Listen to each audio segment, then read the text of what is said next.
The sound picture you are about to see and hear comes to you through the lens and loudspeakers of the new RCA 16mm motion picture sound projector, which is finding wide use by public schools for educational work, industrial sales organizations, and homes.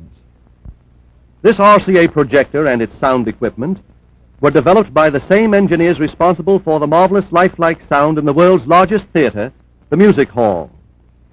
RCA Photophone sound is used in over 6,000 movie theaters in the United States and throughout the world. Here is an actual picture of sound photographed on film through the use of the RCA Photophone ultraviolet light recording equipment. Major movie producers in Hollywood and throughout the world use RCA recording equipment to photograph high-fidelity sound on film. Whenever you need any motion picture sound projection or recording equipment, look to RCA, the largest sound organization in the world.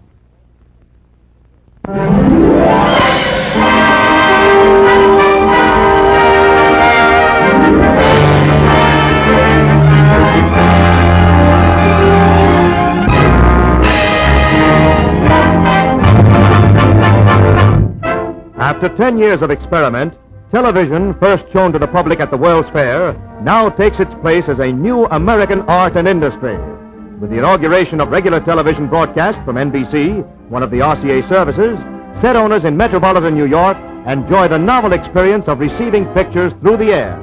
But an examination of the set contributes little to an understanding of the subject. Except for the screen and slanted mirror that reflects the image to the audience, it is much like a radio in appearance.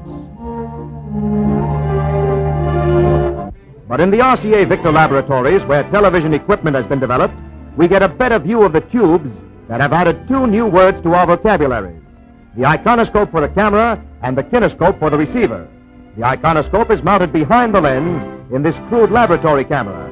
The lens focuses the image of the experimental chart upon a metal plate in the tubes, and the iconoscope turns the image into electricity. In a nearby laboratory receiver, the kinescope tube is inserted. This tube receives the electrical impulses created in the iconoscope tube and recreates the image. As the tube is turned on, we see the pattern of the scanning beam of electrons that moves back and forth across its face over 13,000 times a second and carries the electrical impulses that create the picture. In the laboratory, the iconoscope and kinescope are connected by wire. But in actual broadcast, the NBC television transmitter atop the Empire State Building sends the program out from this antenna by imposing it on a very short radio wave, which acts as a carrier for both the picture and sound. These short radio waves travel only in a straight line and cannot follow the Earth's surface. Therefore, the limit of television is the distance from the antenna to the horizon. From the Empire State Building, a program can be sent only as far as the eye can see on a perfectly clear day. In New York, programs are sent to the transmitter over a special cable from the television studios in Radio City, 3/4 of a mile away, or are sent by radio to the transmitter by the mobile units, which cover sporting events. Out with the cameras turned on for a test, and engineers stand by as race time approaches. Then on top of the stand, announcer Clem McCarthy takes his place beside the television camera, and the program goes on the air.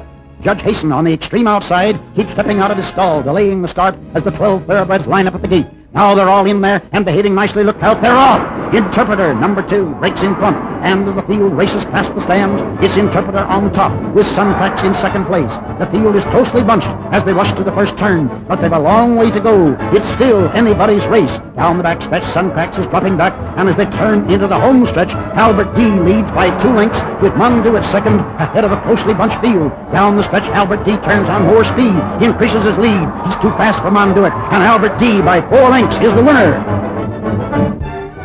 As in radio, many television programs will come from the specially equipped studios such as this one in Radio City. Here, under the bright lights required for indoor broadcasts, preparations are underway to televise an orchestral program. The special lights of the television studios are placed under the direction of the cameraman. Most of these lights are suspended from the ceiling and controlled by cords, by means of which they can be raised, lowered, or turned by a technician on the floor below. In the control booth above the studio, the program director and engineers prepare for their part in the broadcast. Here the picture and sound are amplified for their trip to the transmitter, and the quality is checked on a viewing screen. Cameramen and engineers wear earphones through which they receive instructions throughout the broadcast from the director. As the first step in the program, the title camera is trained on the printed titles, and these are sent out over the air.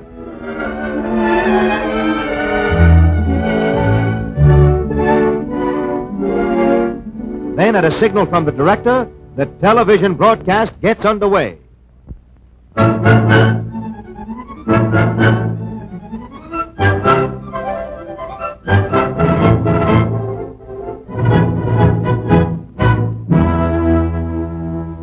Each of the cameras used in this broadcast is making a different angle of the same scene. This long-shot camera is permanently placed to get a view of the entire orchestra.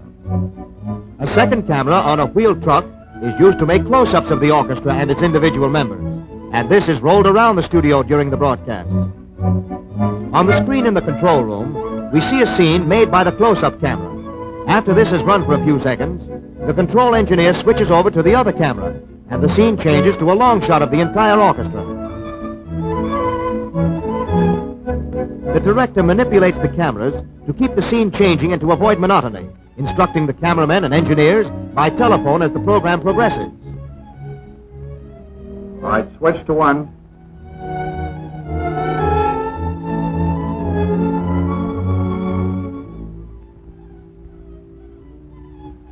Now roll into a close-up of the string section.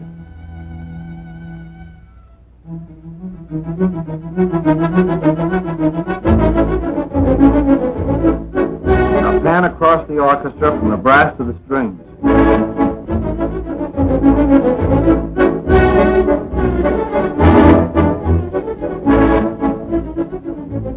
Now back to your original position and pan over to include the conductor.